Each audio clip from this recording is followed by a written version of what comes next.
Hello and welcome everyone, part 14 of the mountain bike series, and in this video I'm going to be showing you how to install the Tech 3 E4 brakes from Hope. These are amazing quality brakes, hand CNC'd by Hope, and I hope you like them, no pun intended. Let's get installing them, one of the last major steps before you can go on the first test ride on the bike. So with that said, let me show you what you need for this video, and we'll install them on the bike, get everything aligned and pretty much ready to go for the first ride. Alright, so everything in this video includes the Hope brakes, obviously, one for the front, one for the rear. And again, these are the Tech 3 E4s, beautiful brakes that I got in the anodized black, if you saw my unboxing video before. Super beautiful. One thing to keep in mind that I did mention in the unboxing video, but I'll mention it again, with any brakes you get, whether it's like the SRAM code RSCs, or any similar 4-piston brakes, or any brakes for that matter, if they don't have something in between the pads, do not go pushing the lever down. If they come pre-bled like this, don't push the lever down until you have them on the bike and you have something in between the pads. So if you're worried about it, just go ahead and shove some cardboard in between these pads before you even mess with them. I'm just gonna be really careful though, but yeah, just keep that in mind. And then you'll obviously need a little Allen head screwdriver to put them on the bike.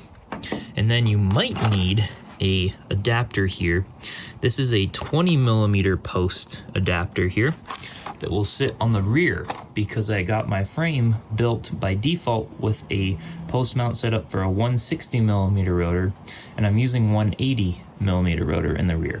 So I'm just gonna pop it up with a 20mm post here to basically act as that adapter. If you don't have a post mount and you have holes that kind of go through the side here, that's called an IS mount. You'll need an IS to post mount adapter, which are very easy to find as well. So just figure out what you need adapters wise to get the brakes installed. In terms of my front brake, I'm using the Fox 36 Elites, which I believe come default set up for a 180mm rotor. And I'm using 180 on the front. I may switch to 200 on the front later on, but these Hope brakes grab like crazy. So I'm gonna hope that the 180mm rotor is gonna do what I need, but obviously it can always be upgraded again with just a little 20mm post adapter there if I want to go to the 200. So we're gonna try that. What I'm gonna do here is just go ahead and install the front brake off camera, and then I'll just show you kind of how I routed it. It'll come from the handle down through this this little cable mount, and then obviously back here to and be installed there. But I'm gonna show the video of how to do the back one, just because that'll be a slightly more difficult version to do. Just because we'll have to be installing this. So I figured just for the video, they're both, the setup process and the alignment process is the same front and rear. So I'll just show you how to do the rear since it's the more complicated one with running the cable, and then I'll show you the cable routing in the front. So with that, let me just go ahead and pop the front one on, and then we'll do the rear, and I'll show you how to line both of them to be properly on the caliper. And Hope brakes, I contacted them and they do come pre-bled, so we don't actually have to bleed them. But if you are shortening the hoses, you'll have to bleed them. I ordered the Hope bleed kit, but yeah, just make sure your brakes, if you're not doing the Hopes, that they come pre-bled. Alright, so you can see here that we now have the left front brake installed. I already have the reach and bite point adjust. I'll show you how to do all of that with the right rear brake. But just before we put the right rear brake on, I'm going to show you how it's all lined up. Basically, as you're holding the handle with your hand relatively centered on the handle, some people like a little outer, some people like a little inner, but because I got these handlebars perfectly a length for me, I can have it pretty much centered. And then you want your finger, as you just reach forward in a comfortable position, to basically go where these little dimples are on the front of your brake.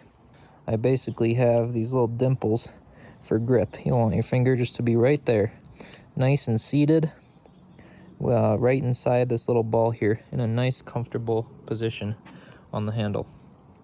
So now, in terms of cable routing, we basically have the cable just coming right out of the front here, goes right around and right down to the calipers down there. And that brake caliper is perfectly centered. I got it all centered beautifully. Let me bring the camera down and show you that. Basically, everything is biting at the same rate. You can hardly even see things move in there. But it's beautiful, and there's no bending of the rotor or any of that. Super, super quick, super action. Really, really nice bite on the brakes. So with that said, that's the front brake installation. And now we'll work on getting the rear brake in. So the first step is to screw the brake lever onto the handlebars here. And I already adjusted my shifter so that the brake lever is going to be screwing in really close to it, right on this side of the shifter here. So we can get that installed. And then I also have the shifter adjusted in terms of how I like it for my hand here, based on doing it farther out or farther closer to me. And then just taking the same measurement from here to here with a ruler or eyeball, and doing that same measurement basically from the handlebar here to here. All right, so first things first, installing the handle here right up against that shifter. And this actually has 2 screws, so you don't even have to take your shifter or handlebar grip off to install it. So we're just gonna go ahead and hand thread them in just to start it. One on the top there, and then one on the bottom here. And then taking the Allen wrench, we can just go ahead and get them relatively snug. And then making sure that it's pretty much the same angle as the front brake over here, in terms of just kind of looking at this reservoir, the oil reservoir, making sure that that's kind of at the same angle there. Another option too, if you find that you like to hold here and these shifters are too close to the handlebar grip, actually right underneath here, there's a little spot on the actual brake itself to screw in the shifter. So you can actually go ahead and just entirely take this shifter mount off and screw it directly into the brake if you want to eliminate this extra piece here, and you want your brake to be slightly farther, or your shifter, sorry, to be slightly farther in toward your brake and look a little bit cleaner. So I may end up doing that down the road, but that's an option if you do want that. So we'll see if I end up doing that. And now we can go ahead and put the pads and mount everything there on this rear post mount, getting the 20mm adapter so we can actually have everything line up with the rotor. All right, so down at the rear post mount here, we're just gonna first make sure that our pistons are pushed all the way back by just kind of taking a flathead screwdriver and twisting it a little bit inside the calipers, or inside the pads here. And I'll just make sure that they sit nice and tight up against the edge so that we can center everything properly. Makes it a lot easier down the road. So once that's done, it'll basically fit over the rotor like so, with the 20mm adapter here. So let me show you how to install the 20mm adapter. So first you'll notice that with your adapter, there's a little arrow of the direction of travel of the rotor. So this arrow will basically be facing the rotor, so it's not going to want to be like this because the wheel doesn't spin backwards. We're going to actually flip it here, and it's going to go on like that, with the taller side in the front, shorter side in the back. You'll also notice that there are 2 screws, each different lengths, with a bunch of washers. So we have a shorter screw, and then we have a longer screw here. You can see there's slightly different sizes. The longer screw, obviously, is the one that's going to go on the slightly fatter side, and the shorter screw goes on the thinner side here. So now you'll notice also that a lot of them come with a bunch of washers. Now, how do we use these washers, and in what order do they go on the bolt? We're basically going to first take the skinny washer and slide that on the bolt. Then we're going to take the washer with one side that's flat and the other side that kind of has this recessed cup, placing it so that the recessed cup here is facing the threads. And then the last washer kind of has this little dome shape on the top, which obviously fits right into that recessed cup there. And then that, because this is the longer bolt here, we're going to put it through this side of the caliper here, and then through the fat side of the mount adapter, and then fitting the pads so that the rotor is centered between them here. We're going to go ahead and start hand threading the bolt here. And once that's started, we can go ahead and take the Allen wrench and begin tightening it down. And you don't want to get it tight, you just want to get it snug to hold it in place, but that it can still move back and forth like this, because we'll need that to basically center the pads with the rotor later on. So now we can go ahead and take the smaller bolt that goes on the back side, and again we have the skinny washer, and I apologize for the sun here, hopefully you guys can still see this. The washer with the recessed cup end, and then the washer with the bump cone, and then fitting that through the smaller side here. We can go ahead and just get that started by hand, and then taking the Allen wrench, thread it in the rest of the way. And again, making sure that it's not tight, but just a little bit backed off, so we can still move everything around. So now it's time to center the pistons and the pads with the rotor.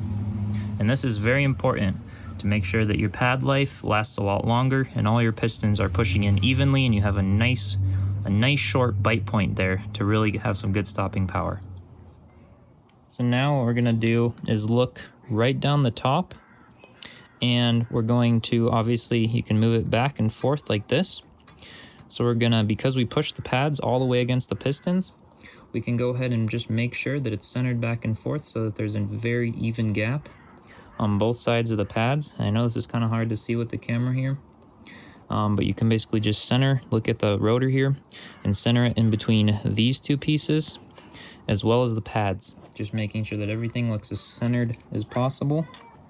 And then we can go ahead and take the Allen wrench and begin to make sure things are snug. So starting with one bolt, and then making sure the other one looks really centered, and then we can go ahead and snug the other one down. And now it's time to center the pistons themselves, because you can see we have a little bit of play here. So I'll pump the brakes out, and then just using a flathead screwdriver, and I'll show you how to do this in a second. We'll just be kind of coming behind these and making sure each piston is coming out at the same rate, so that we have a nice solid bite point on both sides evenly, so that one side doesn't end up pushing the rotor to one side or the other side, and they both come in at the same rate. So now we're going to start slowly pumping the brakes, taking note of how the pistons are coming out. And I can see here that the left pistons here, if you're looking at, well, the closest to the bottom of your screen here, are pushing the rotor slightly toward the top of the screen here. They're pushing it slightly toward the inside of the wheel. And that means that these pistons have to come out farther. So I'm just gonna put my flathead screwdriver, and without applying too much pressure, we're just gonna kind of push this side over a little bit more and pump the brakes a few times to let those other pistons come out. And now you can see that when we grab, that side now is pushing the rotor toward the bottom of the screen. So we're gonna take this side here and push it up a little bit, and that's getting better for sure, but we're still not quite there yet. But basically just kind of going back and forth until the bite point doesn't push the rotor one way or the other, and they both start biting at the same exact time.